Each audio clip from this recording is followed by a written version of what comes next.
Bapak Ibu sekalian, kalau kita bicara peraturan LKPP nomor 5 tahun 2021, ini kan judulnya ini ya, apa namanya, terasa berbeda gitu ya. Jadi pedoman pengadaan barang jasa yang dikecualikan. Nah, jadi yang dikecualikan. Dikecualikan dari apa sih? Tentu dari peraturan yang lain ya. Kita tahu kalau kita bicara pengadaan barang jasa kan ada dua, paling tidak ada pertama dengan cara swaklola yang sudah dibahas kemarin gitu ya. Yang berikutnya melalui penyedia, ada tender, ada kemudian tender cepat, ada penunjukan langsung, ada pengadaan langsung. Siang nanti Bapak Ibu sekalian kita akan juga membahas tentang purchasing, tapi tentu kita sebelum bicara purchasing akan bicara tentang apa sih toko daring, apa itu katalog. Nah, jadi Perlem 5 ini adalah Perlem yang membuat sesuatu yang dikecualikan. Jadi kita punya persepsi bahwa Perlem ini adalah Perlem yang praktis-praktis saja. Ya, nggak pakai ribet gitu ya prosedurnya. Karena banyak hal yang kemudian melalui Perlem ini kita ingin melakukan pemangkasan proses ya. Kalau selama ini misalkan kita melakukan pengadaan, penyedia itu harus ikut tata cara kita melalui Perlem 12 atau melalui Perlem tentang toko daring dan katalog. Di Perlem 5 ini dimungkinkan justru kita yang mengikuti bisnis proses yang dilakukan oleh mereka. Ini yang menariknya, karena memang Perlem ini kita mencoba mengakomodir apa yang menjadi praktek bisnis terbaik yang dilakukan di dalam satu proses pengadaan yang juga mungkin diikuti oleh pihak lain, tapi kebetulan kita di kementerian, lembaga atau pemerintah daerah membutuhkan barang yang sama gitu ya.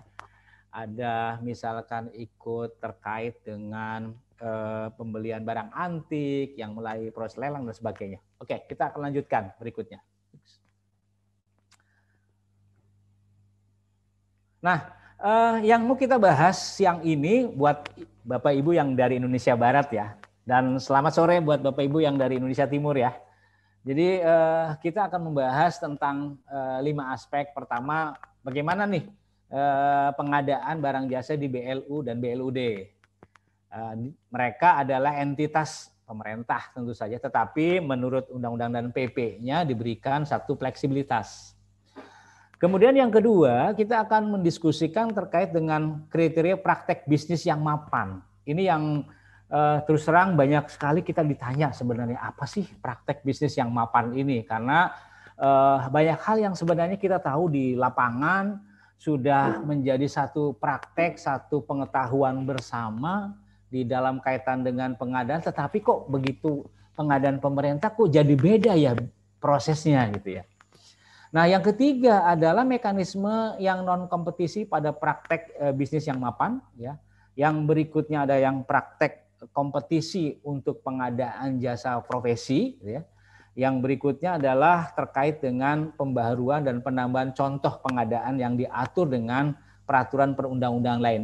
Jadi Bapak sekalian berkembang atau ada beberapa lah saya sebut pengadaan yang spesifik sekali terkait dengan pengadaan barang. Misalkan kalau kita bicara contoh pengadaan alutsista, wah ini alat pertahanan sistem persenjataan utama yang biasa dilakukan oleh TNI, Kementerian Pertahanan.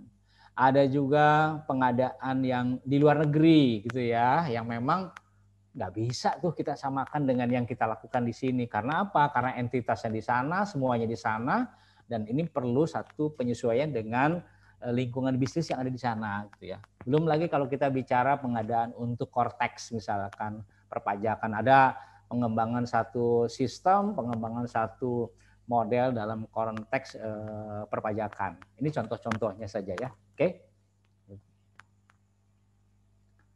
Nah, dalam kaitan dengan ini kita ada 4 area tadi, yaitu pertama adalah PBJ pada Badan Layanan Umum _ Badan Layanan Umum Daerah. Sebenarnya kalau kita bicara di Perpres 16 sudah ada amanat ini, Hanya memang di Perpres 16 itu baru bicara tentang BLU. Nah, kita masukkan di dalam klausul ini di dalam Perpres 12 sebenarnya, yaitu Badan Layanan Umum Daerah. Memang ini pengaturannya berbeda. Kalau BLU itu yang pengaturan teknisnya itu dilakukan oleh Kementerian Keuangan, yang kemudian kalau BLUD ini dilakukan oleh pemerintah, oleh Kementerian Dalam Negeri. Tentu norma secara umum sih sama saja gitu ya. Yang kedua, yang kemudian yang berdasarkan tarif yang sudah dipublikasikan secara luas. Jadi kita kapan saja bisa akses produk, barang atau jasa atau layanan gitu ya, yang bisa akses kapanpun. Dan itu saya kira sudah menjadi satu pemahaman bersama.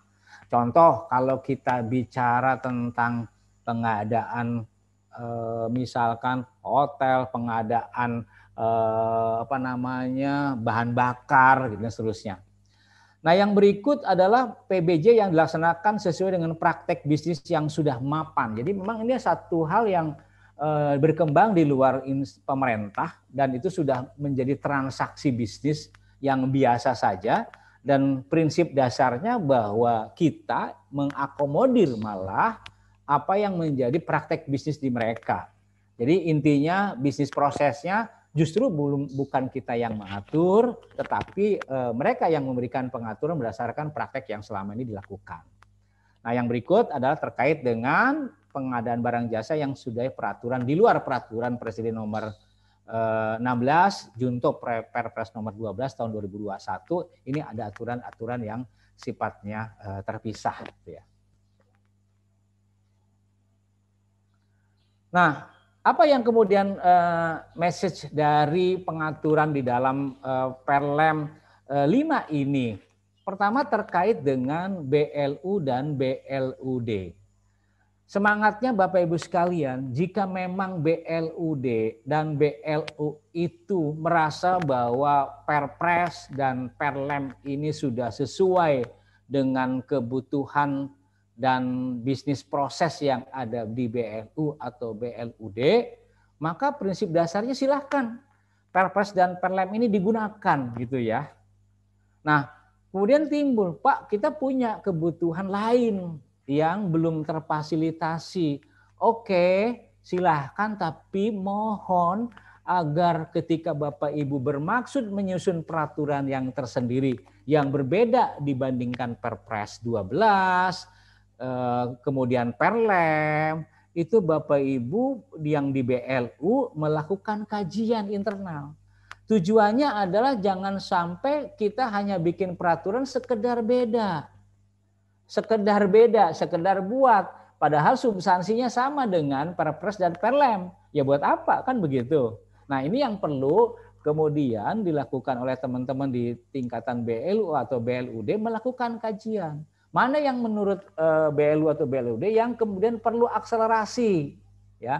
Saya mengambil beberapa contoh, misalkan ada memang BLU itu dan atau BLUD sama bisnis prosesnya, metode pemilihannya hanya dinaikkan saja. Misalkan pengadaan langsung, kita tahu pengadaan langsung barang, konstruksi, jasa lainnya sampai 200 juta. Tapi ada BLU yang dinaikkan angkanya 500 juta. Nah, pertanyaannya, ketika ketemu angka 500 juta, ada kajiannya enggak? Ini yang penting, supaya kita tidak asal berbeda. Nah, sekali lagi, Bapak Ibu sekalian, bahwa terkait dengan kajian internal BLU itu penting untuk sebelum kita melakukan penyusunan peraturan direksi yang akan mengatur peraturan pengadaan di BLU. Nah, yang berikutnya tentu terkait dengan masih BLU ya, Bapak sekalian, terkait dengan BLU. Jadi kalau memang BLU itu memang sudah punya peraturan yang sendiri, mengembangkan sesuatu di luar yang Perpres 16 junto Perpres 12 dengan peraturan LKPP-nya, ya silahkan. Cuman memang kita berharap bahwa kami di LKPP masih mendapatkan data. Oleh karena itu kemudian kepada BLU maupun BLUD yang menggunakan peraturan tersendiri, mohon agar di sini juga masih menginputkan data paket di sirup. Tujuannya apa? Karena BLU ini kan satker juga, ya. BLU ini kan satker juga, satker pemerintah gitu ya. Jadi kita ingin mengkolek data itu, mengakumulasikan dengan satker-satker yang lain, sehingga akan tergambar kepada kita berapa sih total pengadaan pemerintah, termasuk tentu di dalamnya ada BLU. Demikian pula kemudian proses pemilihannya silahkan diatur sendiri, tetapi nanti pada saat pelaksanaan kontrak dicatatkan kembali. Karena bisa saja Bapak Ibu sekalian, waktu kita menyusun RUP, paket itu sebetulnya 10 miliar. Tapi kemudian setelah mulai proses tender, mendapatkanlah 9 miliar. Maka tujuan dari BLU itu juga mencatatkan data kontrak untuk memastikan bahwa dari angka 10M sebagai contoh tadi, ternyata kontraknya 9M. Nah ini hal-hal yang memang Bapak Ibu sekalian perlu dipastikan. Nah kaitan dengan SDM memang ini kita mengikuti peraturan LKPP tentang SDM ada nomor 7 tahun 2021 dan khusus untuk UKPBJ nomor 10 tahun 2021.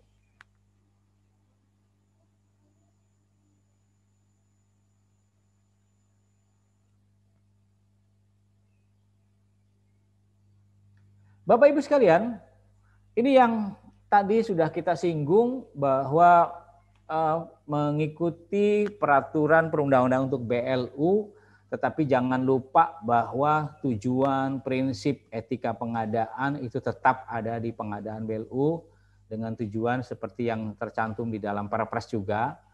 Kemudian tahapan pengadaan mulai dari perencanaan, pengadaan dan seterusnya. Dimungkinkan juga kemudian ada konsolidasi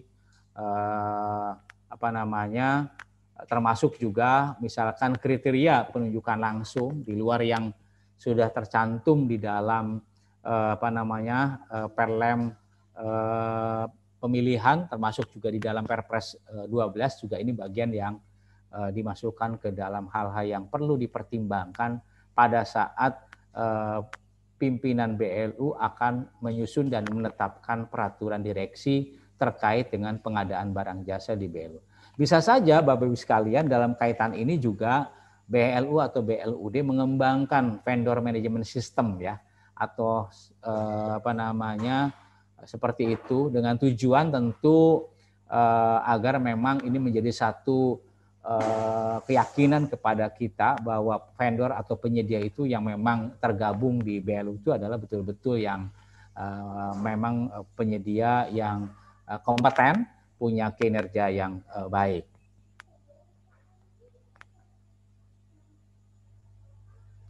Nah, yang berikut ya kita tinggalkan tadi soal BLU ya, kita masuk ke dalam praktek bisnis yang mapan ya, di mana ada beberapa kata kunci insan pengadaan, yaitu pelaksanaan transaksi telah berlaku secara umum dalam persaingan usaha yang sehat, terbuka, dan dalam kaitan ini punya standar untuk harga satuan atau harga yang sudah dipublikasikan secara resmi gitu ya. Jadi ini adalah kriteria yang pertama dari praktek bisnis yang mapan. Jadi seperti tadi kita bicara tentang pengadaan bahan bakar atau BBM, itu bisa termasuk di situ.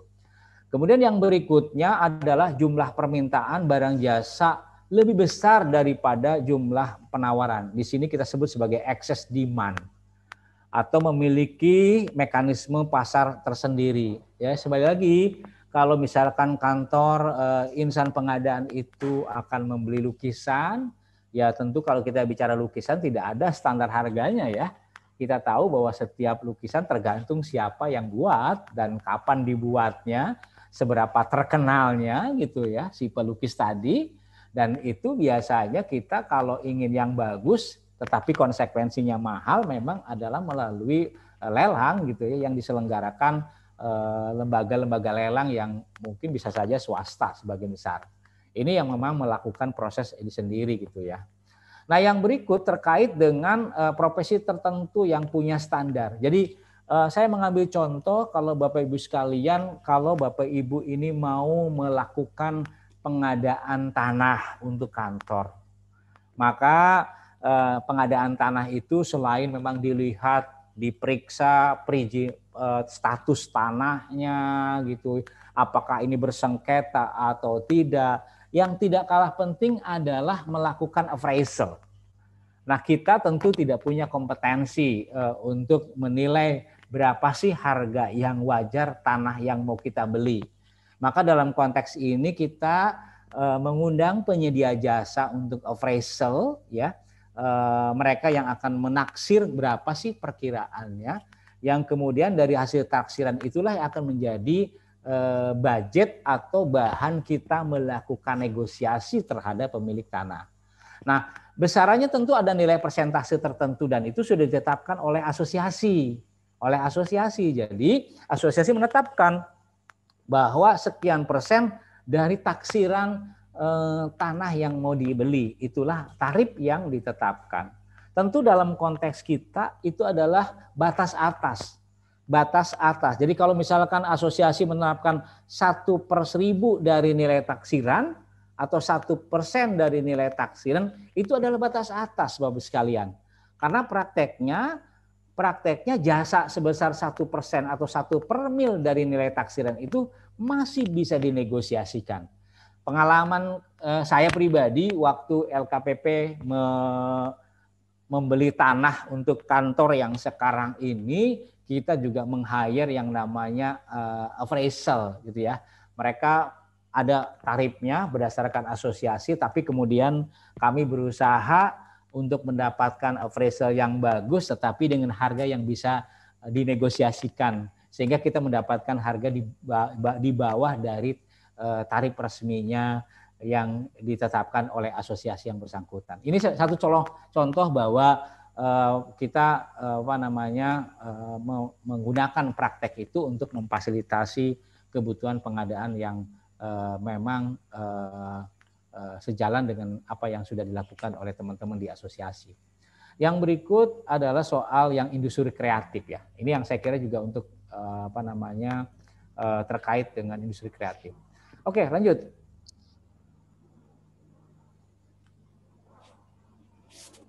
Nah, Bapak Ibu sekalian, di dalam mekanisme pengadaan yang dikecualikan, kalau sebelumnya kita mengatur di dalam peraturan KPP nomor 12 tahun 2018, proses pemilihan ini itu bisa kompetisi, bisa non kompetisi, atau mengikuti lelang, ya.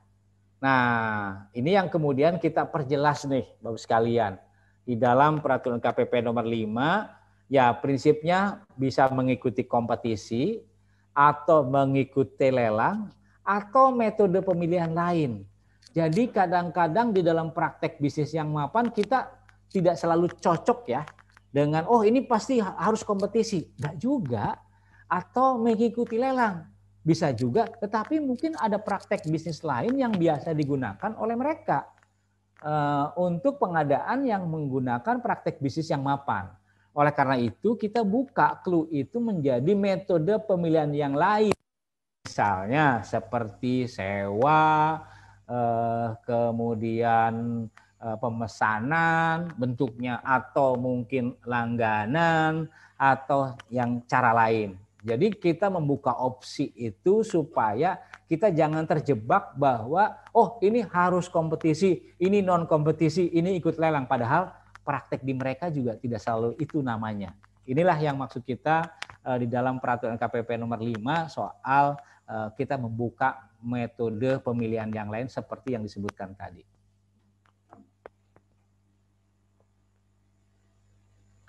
Nah, inilah tata cara kompetisi ketika pada saat kita tahu ternyata nilai pagu di atas 200 juta dan tentu penyedia atau pelaku usaha yang bisa mengerjakan paket itu banyak gitu ya. Maka kemudian kita punya satu proses di mana kita mulai dari survei pasar dulu. Sebetulnya berapa banyak sih ya di kita ini yang menyediakan jasa profesi itu gitu ya. Contohnya kalau kita bicara tentang kalau sekali lagi soal tanah, Bapak Ibu pembelian tanah untuk kantor dibiayai APBN, APBD, lalu Bapak Ibu sekalian misalkan mau melegalkan, maka kemudian kan ada notaris di situ ya. Notaris ini kan banyak sebenarnya, dalam satu wilayah bisa sangat banyak gitu loh. Nah, yang berikutnya tentu mengumumkan atau mengundang. Jadi silakan bisa mengumumkan atau mengundang ya, misalkan notaris-notaris untuk nanti mengurus administrasi jual beli dari tanah yang akan dibeli menggunakan dana APBN atau APBD. Lalu dievaluasi penawaran harganya, kemudian kita tetapkan peserta terpilih berdasarkan harga yang terendah. Kemudian jika ternyata terendahnya itu sama gitu, mengundang peserta untuk menyampaikan paparan atau wawancara. Kalau yang tidak ya selesai.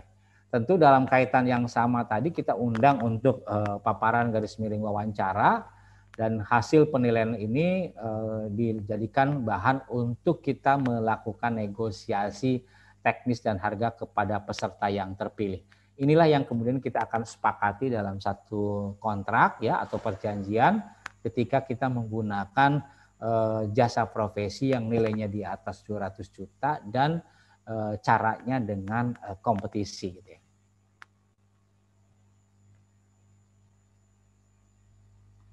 Nah, yang berikutnya adalah pembaruan dan penambahan contoh-contoh untuk memudahkan.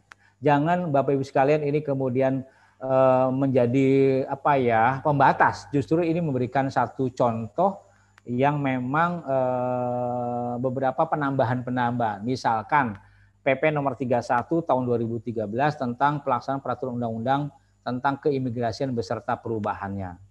Di situ juga ada PP nomor 19 tahun 2021 tentang penyelenggaraan pengadaan tanah bagi pembangunan untuk kepentingan umum. Ini yang tadi saya sebutkan tadi bahwa caranya memang beda. Ya, walaupun ini sama-sama dibiayai APBN atau APBD, nanti proses pembeliannya tapi caranya berbeda. Belum lagi kalau kita bicara PP nomor 3 tentang penyelenggaraan bidang perkereta apian, itu beda lagi ceritanya. PP tentang 42 nomor 221 tentang kemudian proyek strategis nasional, yang kemudian LKPP juga menerbitkan Perlem 8 tahun 2021 terkait dengan Vanel gitu ya. Kemudian PP 17 tahun 2019 tentang pengadaan barang jasa untuk percepatan pembangunan Papua dan Papua Barat. Kemudian Perpres nomor 99 tentang pengadaan vaksin dan pelaksanaan vaksinasi, ini juga berbeda. Dan kemudian terakhir contohnya adalah Perpres 118.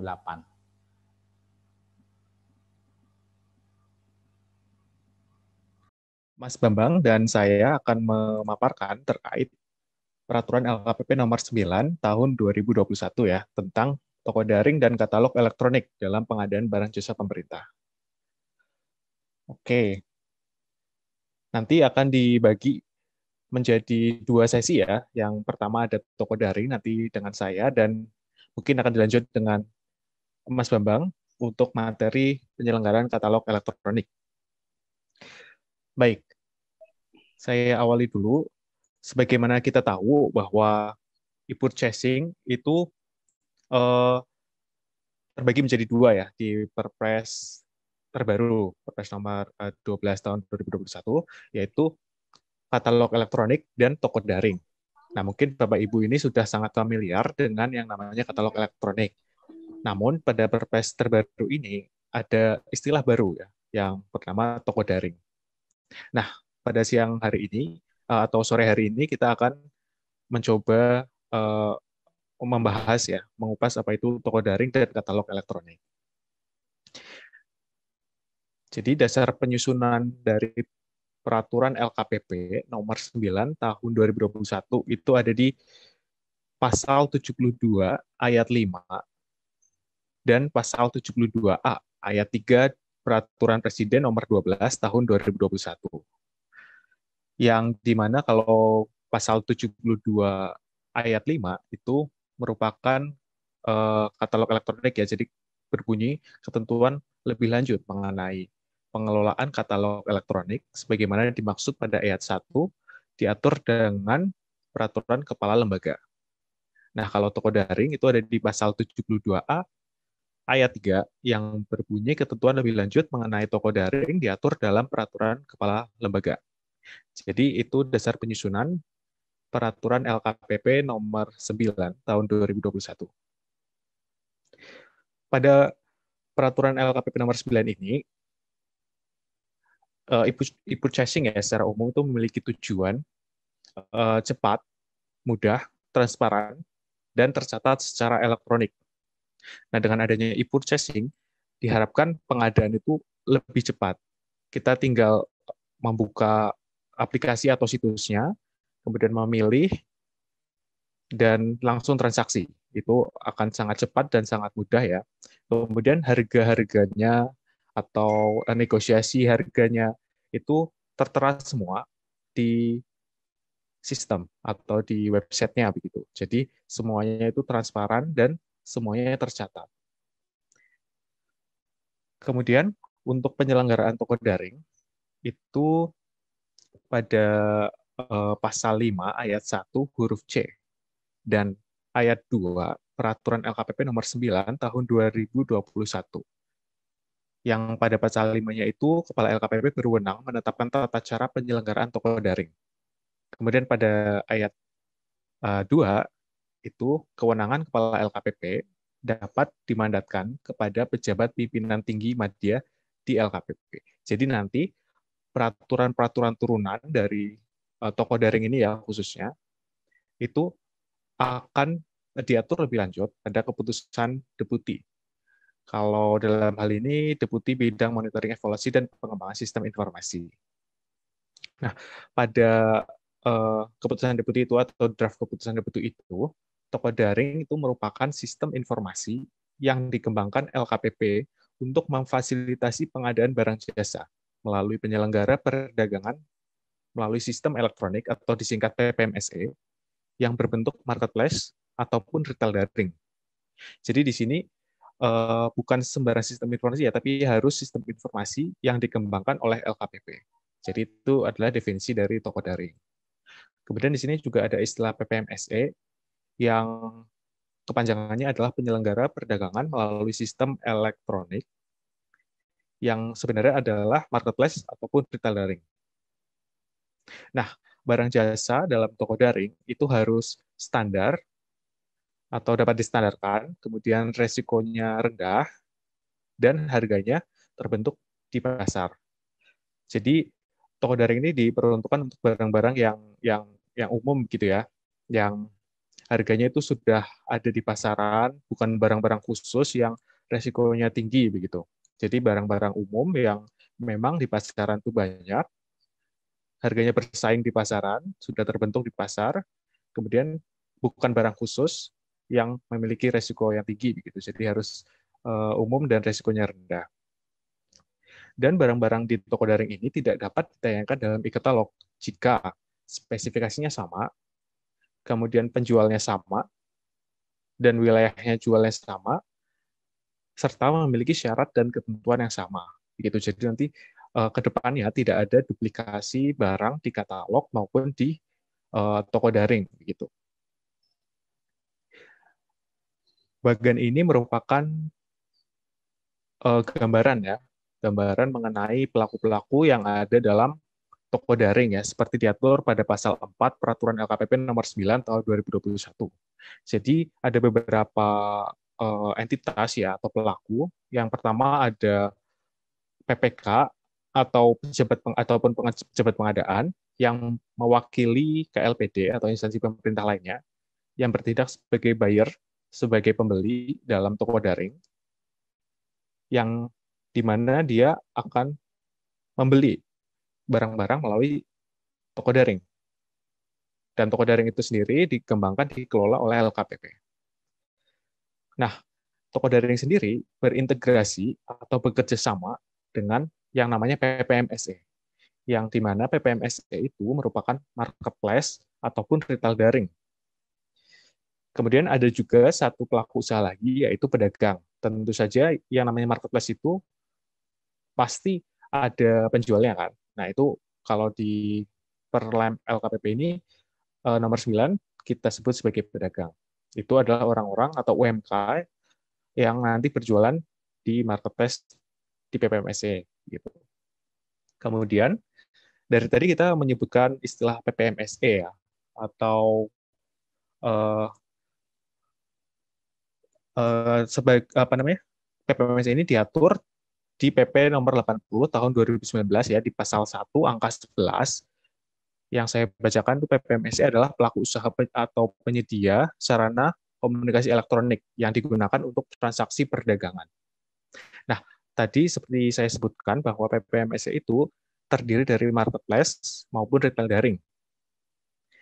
Contohnya itu ada Bineka, Blibli dan sebagainya begitu ya. Itu mitra-mitra toko daring ya, mitra-mitra yang telah bekerja sama dengan LKPP sebagai mitra toko daring. Itu dapat dilihat di website Bela Pengadaan maupun di websitenya toko daring. Kemudian kewajiban dari PPMSE yang pertama itu bertanggung jawab terhadap pemenuhan persyaratan pedagang jika PPMSE ini merupakan marketplace. Kemudian memastikan pemenuhan persyaratan barang jasa, memastikan tindak lanjut pesanan atas pembelian melalui PPMSE, kemudian mengenakan sanksi kepada pedagang sesuai syarat dan ketentuan masing-masing PPMSE. Jika PPMSE ini merupakan marketplace, kemudian mengembangkan sistem PPMSE sesuai dengan kebutuhan toko daring, dan terakhir melakukan integrasi dan atau pertukaran data transaksi. Jadi di sini PPMSE itu berkewajiban mengelola atau berkewajiban mengatur transaksi di toko daring itu berjalan dengan lancar. Kalau nanti ada satu dan lain hal, PPMSE ini berkewajiban untuk memberikan sanksi kepada pedagangnya dalam hal PPMSE itu merupakan marketplace. Kemudian karena kebutuhan itu selalu berkembang ya, jadi PPMSE juga berkewajiban untuk melakukan pengembangan sistem dan melakukan integrasi atau pertukaran data gitu. Ini seperti diatur pada pasal 6 ayat 1 Peraturan LKPP nomor 9 tahun 2021. Lalu bagaimana sih PPMSE itu bisa bergabung ya ke dalam toko daring? Nah, ini ada beberapa syarat-syaratnya. Yang pertama, memiliki NIB, kemudian TDPSE, SIUP MSE, memiliki NPWP, kemudian memiliki website PPMSE yang sudah beroperasi, bukan yang baru dibuat ya. Kemudian terdapat pedagang atau mitra UMK, atau fitur khusus pedagang atau mitra UMK. Nah, ini masih dalam draft keputusan deputi yang sedang kami buat. Kemudian dalam marketplace itu ada yang namanya pedagang ya, sebagai salah satu pelaku dalam toko daring tadi. Nah, pada PP nomor 80 tahun 2019 pasal 1 angka 10, pedagang atau merchant adalah pelaku usaha yang melakukan PMSE, baik dengan sarana yang dibuat dan dikelola sendiri secara langsung atau melalui sarana milik pihak PPMSE atau sistem elektronik lainnya yang menyediakan sarana PMSE. Nah, pedagang ini itu bisa bergabung dengan toko daring, namun tidak langsung terhubung dengan LKPP. Nah, pelaku usaha yang ingin memperluas jangkauan pemasaran produk melalui toko daring dapat bergabung sebagai pedagang dengan mendaftarkan usahanya ke marketplace atau PPMSE yang telah bergabung atau menjadi mitra toko daring ya. Dalam hal pedagang ini UMK nanti bisa mendaftar gitu ya, mendaftar di marketplace yang sudah bermitra dengan toko daring untuk nanti dapat bergabung atau on board ke dalam toko daring. Begitu. Nah, contohnya beberapa mitra marketplace toko daring itu ada di bawah, logo-logonya ada Grab, Gojek, Blibli, Shopee, Bineka, kemudian Bukalapak, MBIS Market, Kartara, Bali Mall, kemudian ada Digital Imaji dan sebagainya. Lalu pedagang juga memiliki kewajiban. Yang pertama, menyediakan barang atau jasa sesuai dengan yang tercantum dalam situs PPMSE. Lalu menjamin pemenuhan persyaratan barang jasa yang ditransaksikan sesuai dengan peraturan perundang-undangan, kemudian menjamin keaslian barang jasa yang ditransaksikan melalui PPMSE dan diserahkan kepada pembeli, dan yang terakhir menindaklanjuti pesanan atas pembelian melalui PPMSE. Ini diatur dalam pasal 7 ayat 1 Peraturan LKPP nomor 9 tahun 2021.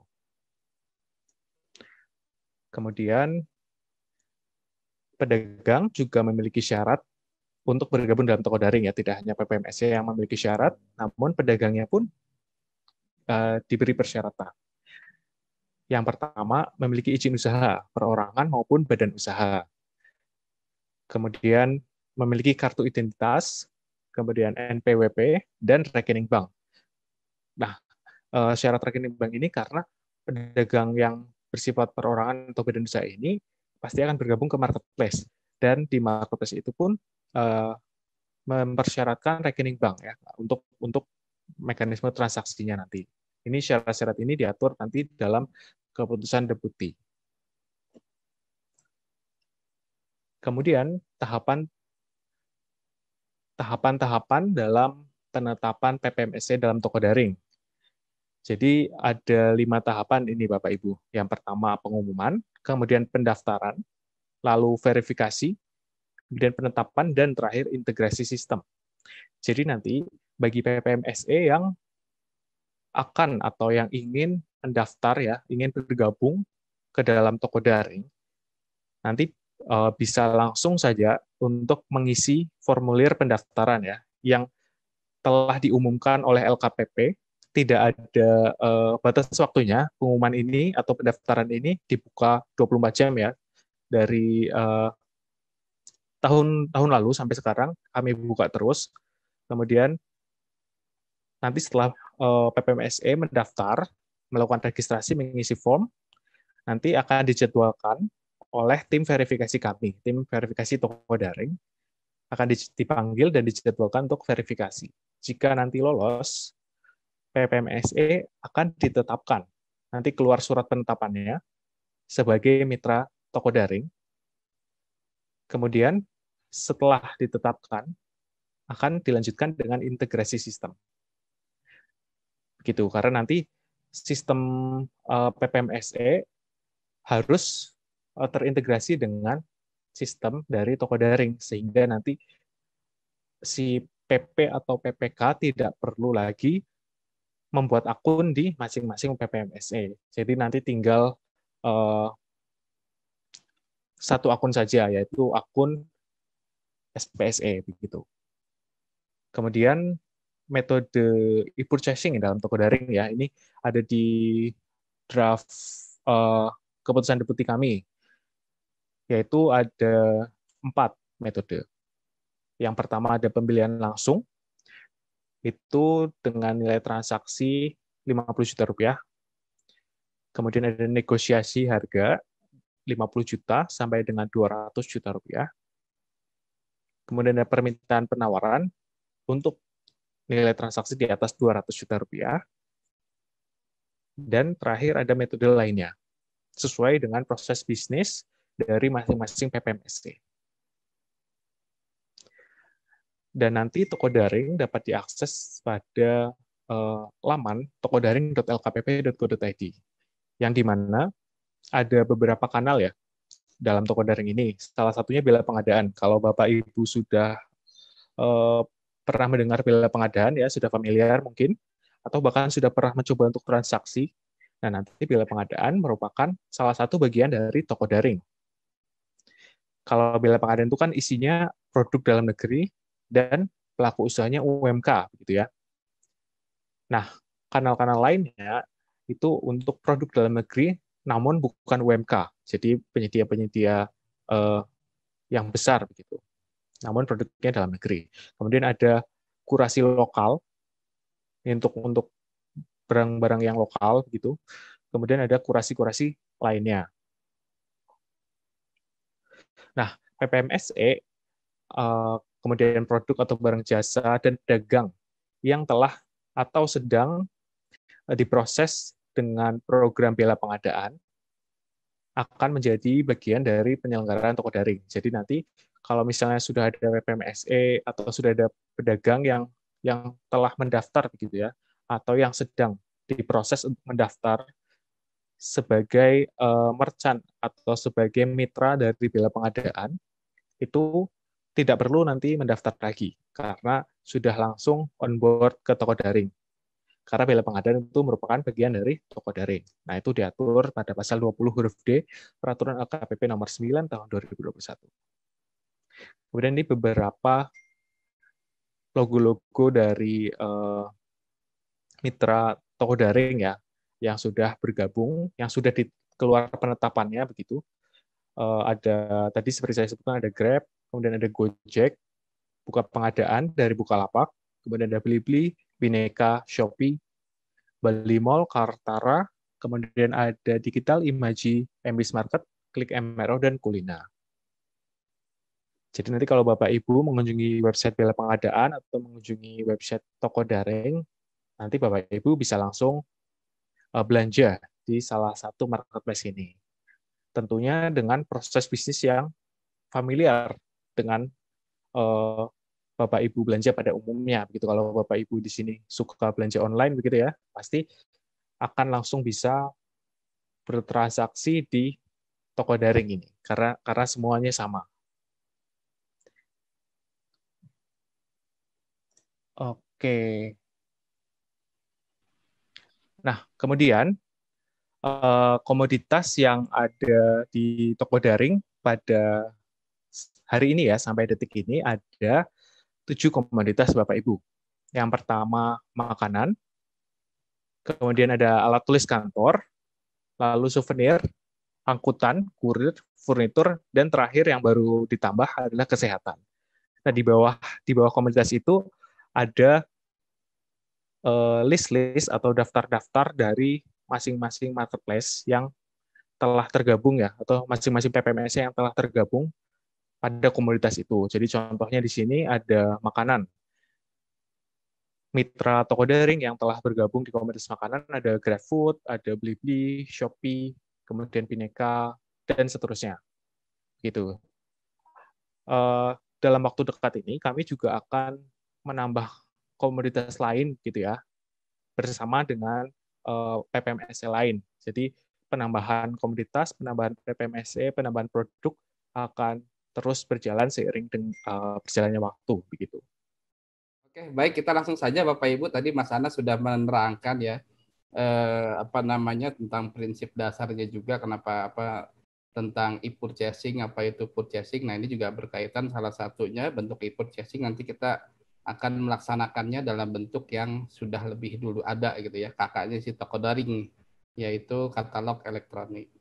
Nah, dalam mungkin langsung aja next aja Mas Anas ya, makasih.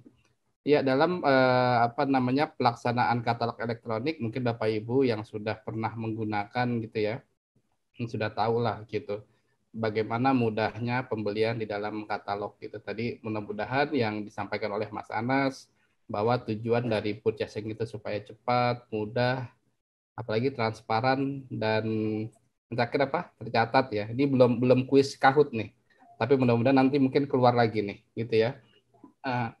Itu mudah-mudahan bisa tercapai gitu. Nah, dalam mewujudkan itu semua 4 hal tersebut gitu ya.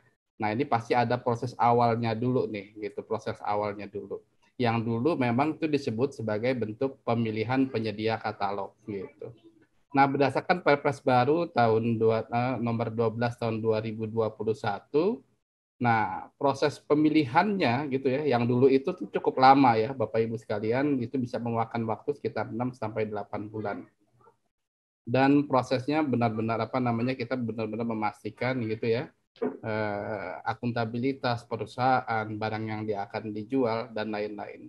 Nah, sehingga rasanya gitu ya perlu penelaahan lagi nih, apakah proses yang tadi ya, yang orang mungkin bilang lama ya, tayangnya lama, daftarnya susah, dan lain-lainnya itu memang karena kita ingin memastikan bahwa proses pemilihan gitu ya, pemilihan penyedia katalog yang tadinya tender atau negosiasi untuk di Perpres 12 ini sudah dihapuskan. Jadi mekanismenya bukan lagi disebut pemilihan, bukan lagi menggunakan metode tender atau negosiasi. Nanti kita ada metode baru yang disebut metode verifikasi. Nah, kemudian di Peraturan Perpres 12 tahun 2021 memang untuk katalog elektronik tidak dibahas secara detail ya, secara teknisnya. Nah, itu diturunkan kembali melalui Perlem nomor 9 tentang penyelenggaraan toko daring dan katalog elektronik. Nah, kemudian di Perlem tersebut memang juga tadi disampaikan oleh Mas Anas, pengaturan teknis memang lebih banyak untuk toko daringnya gitu, karena dirasakan untuk katalog sebenarnya sudah lebih mature lah. Dan memang ada, karena prosesnya kita ingin mengubah tadi ya, yang tadi prosesnya 6 sampai 8 bulan itu cukup lama. Nah, kita perlu penyederhanaan. Sehingga mekanisme atau petunjuk teknisnya itu diturunkan lagi nanti dalam bentuk keputusan Deputi Bidang Monitoring dan Pengembangan Sistem Informasi nomor 11 tahun 2021. Gitu ya. Jadi tata cara dan aturan mengenai katalog ini ada 3, dari Perpres 12 tahun 2021 diturunkan dalam Perlem 9 tahun 2021 dan diturunkan lagi ke SK Deputi 2 nomor 11 tahun 2021. Nah, nanti kita akan lebih banyak membahas mekanisme tadi ya, SK Deputi 2 tahun 2021, di mana memang tata cara pencantuman dan purchasing-nya berada di sana. Kalau di Perlem 9-nya sendiri memang tidak terlalu banyak membahas tentang tata cara ya, pencantuman dan lain-lain. Oke, lanjut. Nah, ini adalah tata cara penyelenggaraan katalog elektroniknya yang baru ya. Jadi kalau dulu ya ini kurang lebih sama seperti dulu, cuma banyak memang proses yang kita pangkas. Jadi kalau dulu itu dimulai dari usulan, kemudian nanti ada kajian atau kajian mandiri, ada evaluasi kajian gitu ya, kemudian nanti ada penyesuaian kriteria dan lain-lain. Nah, itu sehingga membutuhkan waktu 6 sampai 8 bulan. Nah, kalau dengan tata cara yang baru, nah ini cukup dipersingkat nih. Jadi apabila ada kebutuhan, ada butuh suatu barang tapi belum ada di katalog, nah ini tetap bisa berdasarkan usulan. Nah, usulan tersebut nanti disampaikan ke LKPP dan LKPP akan ngecek apakah sudah ada nih etalasenya, apakah sudah ada rumah komoditasnya dan lain-lain. Apabila sudah ada, maka tidak perlu lagi dilakukan kajian atau penelaahan. Jadi nanti silakan langsung pengelola katalog baik yang di pusat, di LKPP, di sektoral maupun yang di lokal, di pemerintah daerah itu bisa langsung melakukan verifikasi sendiri gitu ya, dimulai dari pembentukan verifikator tentu saja. Nah, kemudian apabila memang usulan tersebut ternyata belum ada etalase produknya, contoh misalkan apa nih yang belum ada ya, kapal terbang gitu ya, ini kan belum ada nih, nah nanti diusulkan ke LKPP, LKPP buatkan nanti penyusunan dan penelaahannya. Nah, ini memang dalam rangka untuk memastikan si produk ini syaratnya apa sih, penyedia yang bagaimana sih. Nah, gitu ya. Jadi mempersiapkan syarat dan rumahnya termasuk spesifikasinya itu mau seperti apa gitu. Nah, itu kita buatkan dulu etalasenya. Nah, setelah etalasenya jadi baru kita lakukan proses verifikasi. Dan dilakukanlah proses verifikasi oleh verifikator. Kalau sudah aman semua, kita lakukan proses perikatan atau kontrak katalog sebelum nantinya bisa ditayangkan dan dilakukan proses e-purchasing-nya. Nah, bisa juga memang ada sebagian juga nanti yang barang-barangnya mungkin tadi ya tidak sesuai di katalog, atau bisa juga barang yang diusulkan tadi sudah terdapat nih di toko daring ya, bisa juga nanti dilakukan penelaahan sehingga cocoknya nanti di toko daring saja gitu ya. Itu juga bisa. Oke, lanjut. Nah, kita masuk ke tadi ke usulan ya. Kalau dulu usulan itu hanya berdasarkan sifatnya kebutuhan saja. Saya butuh ini, belum ada katalog, nah saya usulkan. Nah, kalau berdasarkan Perpres 12, kemudian di Perlem 9, serta SKD Putih, usulan itu ada 4 pintu nantinya ya. Yang pertama itu adalah amanat peraturan perundang-undangan, contoh misalkan disuruh yang TKDN atau PDN, nah kita sudah siapkan. Nah, kemudian bisa juga usulan yang datangnya itu dari inisiatif pengelola katalog elektronik. Misalkan ada satker butuh apa gitu ya. Nah, ini disampaikan ke pengelola elektronik, nanti pengelola elektroniknya yang melakukan penelaahan gitu. Bisa juga yang berdasarkan kebutuhan satker juga nih, kebutuhan ya tadi ya. Nah, ini kebalik ya, kalau inisiatif tadi dari pengelolanya ya, pengelolanya yang mikir, oh belum ada nih, misalkan kayak sekarang sewa kendaraan, kontrak mau habis. Nah, ini langsung si pengelola elektronik yang melakukan inisiatifnya sendiri untuk menayangkan. Nah, ya, kemudian ada lagi yang ketiga berdasarkan kebutuhan. Nah, ini tadi ya, jadi ada pengguna, contoh PPK nih, mau beli komputer, nah belum ada di katalog nih. Nah, itu diusulkan ke LKPP gitu ya, untuk dilakukan proses penayangannya. Dan yang terakhir bisa juga dari proses monitoring dan evaluasi. Misalkan sekarang nggak ada produk apa, padahal dulu pernah ada. Yang nanti dievaluasi tuh, apakah produk ini sekarang cocok masuk katalog dan lain-lain. Nah, 4 usulan ini yang menjadi dasar nanti proses penelaahan gitu ya, supaya barang jasa yang diinginkan Bapak Ibu tersebut dapat ditayangkan dalam katalog. Nah, tadi untuk kebutuhan juga selain kebutuhan yang datang dari Satker, bisa juga kebutuhan yang dilihat dalam iklan katalog. Nah, nanti ke depan ya, kita akan punya yang disebut iklan katalog. Jadi para penyedia nih, nah ini dapat memperkenalkan produknya di dalam katalog LKPP. Namun belum bisa secara otomatis dilakukan purchasing. Jadi sifatnya seperti Yellow Pages gitu ya, memperkenalkan produknya saja.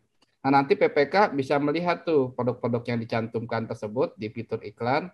Oh, saya ternyata butuh ini, butuh produk A, butuh produk B. Nah, ini dapat diusulkan juga untuk dapat ditayangkan dalam katalog. Lanjut. Nah, dari usulan tersebut, tadi yang sudah saya sampaikan, apabila ternyata etalasenya sudah ada, ya sudah, langsung aja diproses, dilakukan verifikasi, dan lain-lain. Nah, apabila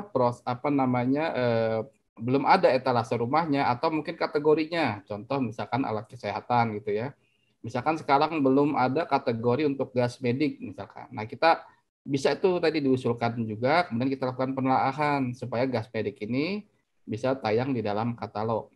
Nah, penelaahan ini adalah menggali informasi terkait penyedia seperti apa sih yang punya produk tersebut gitu. Izin apa sih yang dibutuhkan terkait produk tersebut gitu ya. Nah, itu dituangkan dalam persyaratan pencantuman barang jasa dan persyaratan kualifikasi penyedia. Nah, juga dalam rangka menggali atribusi gitu ya. Jadi kategorinya seperti apa, kemudian atributnya seperti apa. Contoh misalkan kita mau menayangkan masker. Nah, ini di masker itu ada atribut apa aja sih? Ada ukuran, ada berapa ply gitu ya. Nah, itu kita cantumkan atributnya. Dimensinya berapa? Apakah satuannya box atau satuannya pieces? Nah, itu semua dituangkan dalam penelaahan produk. Nah, penelaahan tersebut kemudian nanti ditetapkan oleh menteri, kepala LKPP, kepala lembaga, atau kepala daerah gitu ya. Nah, bisa juga dimandatkan nanti penetapan penelaahan produknya, seperti itu. Nah, nanti jika produknya itu setelah ditelaah, ya sudah siap masuk penelaahan itu akan menjadi dasar menyusun etalase produknya atau rumah produknya. Lanjut. Nah, setelah penelaahan rumahnya kemudian dibuatkan, kita lanjut ke proses pembentukan verifikatornya. Kalau dulu disebutnya Pokja ya, Pokja katalog. Kalau sekarang disebutnya bukan Pokja lagi, tapi verifikator. Karena memang pekerjaannya pun berbeda. Kalau dahulu Pokja itu melakukan proses penetapan dokumen pemilihan, penetapan pemenang gitu ya, menyusun dan menetapkan dokumen pemilihan dan lain-lain ya. Nah, sekarang untuk verifikator khusus melakukan proses verifikasi saja. Jadi kalau tadi penelaahannya sudah ditetapkan oleh pimpinan, lembaga, menteri atau kepala daerah. Nah, untuk menetapkan menetapkan pemenangnya pun bukan lagi di verifikator, tapi nanti ditetapkan oleh pimpinan tinggi media, kementerian, kepala daerah atau kepala LKPP ya, yang dapat juga dimandatkan. Nah, dalam hal ini di LKPP dimandatkan ke Deputi Bidang Monitoring Evaluasi dan Pengembangan Sistem Informasi. Nah, untuk verifikator bisa terdiri dari anggota UKPBJ, bisa ASN, bisa ASN yang di TNI atau Polri, bisa juga agen pengadaan. Nah, ini dalam menjawab tadi tuh percepatan penayangan proses produk dalam katalog elektronik gitu. Sehingga yang dulu proses verifikasinya cukup panjang ya, bisa juga gagal di pendaftaran dan lain-lain. Kalau sekarang memang prosesnya sudah lebih sederhana, jadi nanti verifikator hanya memastikan saja bahwa memang dokumen-dokumen yang dipersyaratkan ada gitu ya. Kemudian kita juga tidak melakukan, verifikator tidak melakukan proses negosiasi harga tayang gitu. Jadi kalau dulu kan Pokja itu melakukan klarifikasi, kualifikasi, administrasi, teknis, harga, termasuk teknis, produk dan harga gitu ya. Kalau sekarang verifikator tidak lagi. Jadi kita tidak lagi menilai spesifikasi teknis. Jadi kalau dulu saya di alat apa namanya Pokja alat peraga gitu ya, saya akan nilai ini si produknya yang dijual ini, yang akan ditawarkan ini berfungsi sebagaimana mestinya, dimensinya sudah benar, sudah sesuai dan lain-lain. Kemudian juga harganya saya tanyakan HPP-nya berapa, kemudian ongkos produksinya berapa, sehingga saya negosiasikan harganya. Nah kalau sekarang demi percepatan maka tidak lagi dilakukan oleh verifikator. Jadi verifikator hanya membandingkan dokumen yang disubmit dengan persyaratan yang dituangkan dalam penelaahan tadi, gitu ya. Jadi semoga prosesnya pun lebih cepat. Lanjut. Nah, ini adalah proses pencantuman barang jasanya bagi Bapak Ibu. Mungkin di sini ada penyedia juga ya. Nah, ini prosesnya kurang lebih seperti ini. Jadi, para calon penyedia, apabila nanti produknya sudah ditayangkan katalog ya, bisa dilihat. Nah, kalau memang pelaku usaha belum memiliki akun gitu ya, belum memiliki akun SPSE, nah ini silakan nanti menghubungi LPSE setempat yang terdekat lah gitu ya, melakukan pembuatan akun, kemudian melakukan pengisian sikap sistem informasi kinerja penyedia. Jadi di situ bisa mengisi kualifikasi, bisa mengisi pengalaman, akta, NPWP, dan lain-lain. Nah, kalau sudah punya akunnya, sudah ngisi sikap juga, baru penyedia melakukan proses pendaftaran di katalog elektronik. Tentu saja apabila pengumuman pendaftarannya sudah ada. Contoh, yang sekarang baru diumumkan itu ada alat kesehatan untuk APD, ada gas medik, ada ISP, ada kendaraan, dan apa lagi ya? Sepertinya itu ya. Nah, kalau sudah ada pengumumannya, maka tinggal mendaftar di katalog menggunakan username dan password yang didapatkan dari SPSE. Setelah itu nanti tinggal memasukkan penawaran. Setelah penawarannya disampaikan ke LKPP, baru nanti tim verifikator akan bekerja memeriksa verifikasinya. Di verifikasi ini apabila ada dokumen yang kurang, informasi yang salah, nah itu nanti bisa dilakukan proses revisi dokumen gitu. Jadi ada kesempatannya lah. Nah, setelah itu nanti laporan hasil verifikator akan menyampaikan laporan hasil verifikasinya ke pimpinan. Nanti pimpinannya akan menetapkan hasil verifikasi. Apakah suatu penyedia itu ditetapkan untuk lanjut ke proses penayangan atau tidak. Nah, untuk Bapak Ibu sekalian, untuk proses verifikasi saat ini tidak seperti yang dahulu lagi ya. Aku yang sekarang bukan aku yang dahulu lah gitu. Jadi kalau dulu itu kan ada sistem batch ya, dalam arti kalau Bapak Ibu dibuka nih pengumumannya di bulan Januari gitu ya, kemudian penetapannya akhir Januari atau di bulan Februari.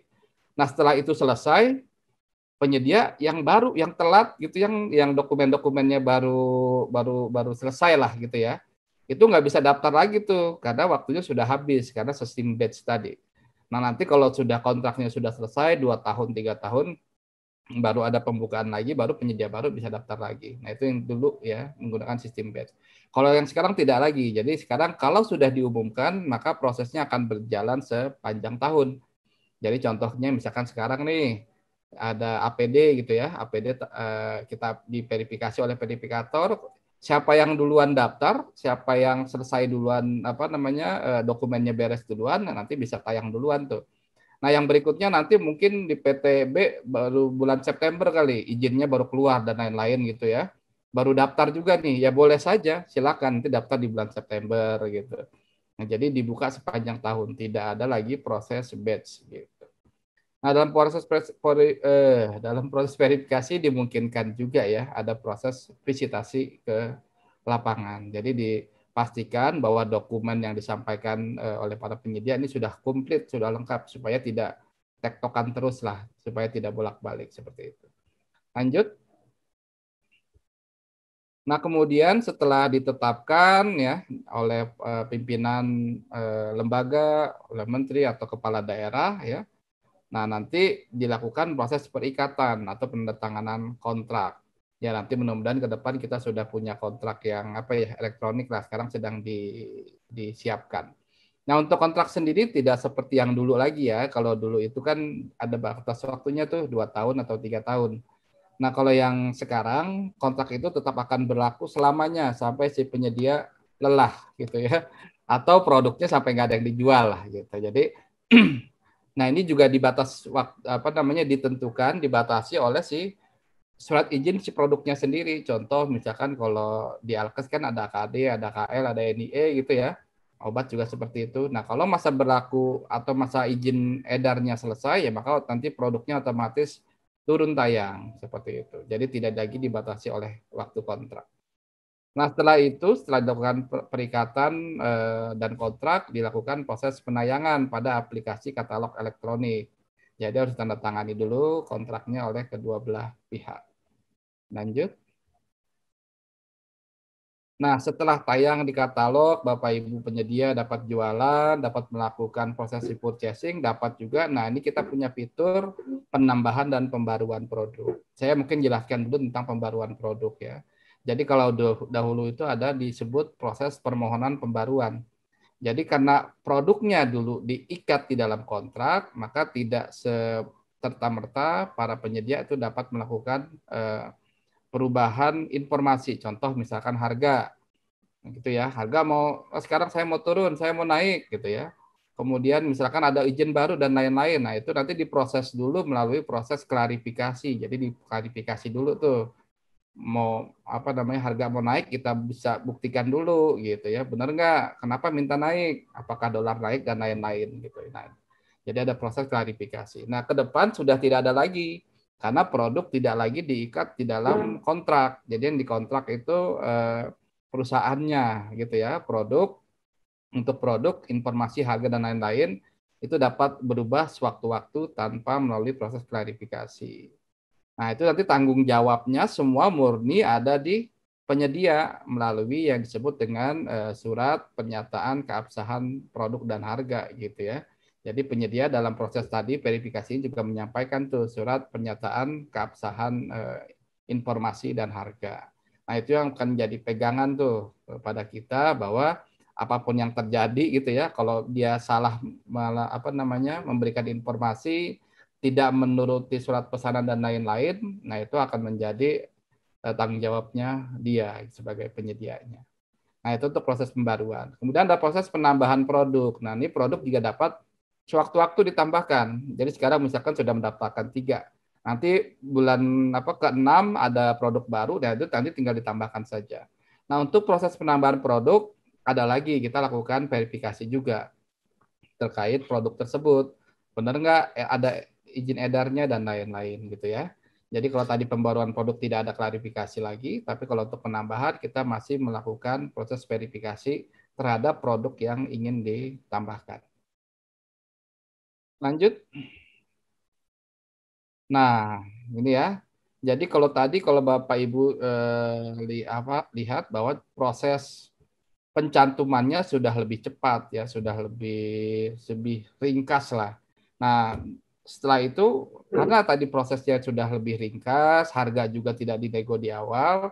Nah, ini ada tugas nih kepada PPK gitu supaya lebih hati-hati sekarang dalam proses e-purchasing-nya. Nah, kita fasilitasi juga nih dalam mendukung PPK dan PP, maka kita lakukan purchasing ada 3 metode ya, e-purchasing katalog ada 3 metode, yaitu pertama metode negosiasi katalog, ada mini kompetisi dan ada metode kompetitif katalog. Nah, sebagai pengingat bahwa nanti kalau dulu produknya produk barang jasa itu sesuai dengan pengelolaannya, contoh kalau nasional, ada sektoral, ada lokal gitu ya. Produk yang lokal hanya bisa dibeli oleh lokal, kan kalau dulu seperti itu. Nah, kalau nanti tidak seperti itu. Jadi penyedia yang daftar di lokal, nah ini ada kemungkinan bisa juga ditawarkan dipurchase oleh seluruh KLPD se-Indonesia. Contoh misalkan Sasaringan gitu ya. Nah, ini saya lupa ya ada di mana tuh. Nah, tapi bisa dibeli juga oleh PPK dari Jakarta, dari Kalimantan, dari Sumatera. Nah, itu bisa juga dibeli. Jadi tidak terbatas hanya untuk user-user atau pembeli-pembeli di lokal tersebut gitu ya. Jadi sudah lebih terbuka lah, sudah lebih luas. Nah, kemudian untuk metodenya, untuk metode purchasing-nya sendiri nanti ada 3. Tadi ada negosiasi katalog, mini kompetisi, dan kompetitif katalog. Nah, ini tidak ada syarat ya, harus negosiasi dulu, harus mini kompetisi dulu, atau harus kompetitif katalog dulu, enggak. Jadi ini semuanya adalah opsional. Silakan digunakan mana yang paling cocok. Kalau mau langsung negosiasi ke satu penyedia, boleh.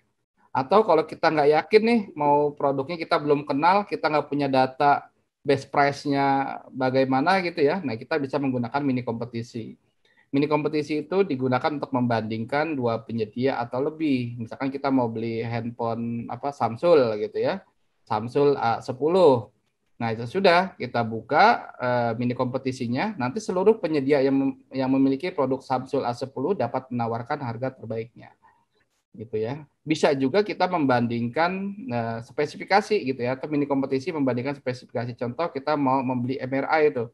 Kan kita kan bingung ya, MRI mereknya apa, tipenya apa, kita nggak tahu lah. Pokoknya saya maunya MRI-nya yang bisa ini, yang yang bisa scan, yang bisa pendeteksiannya cepat dan lain-lain lah berdasarkan atribut.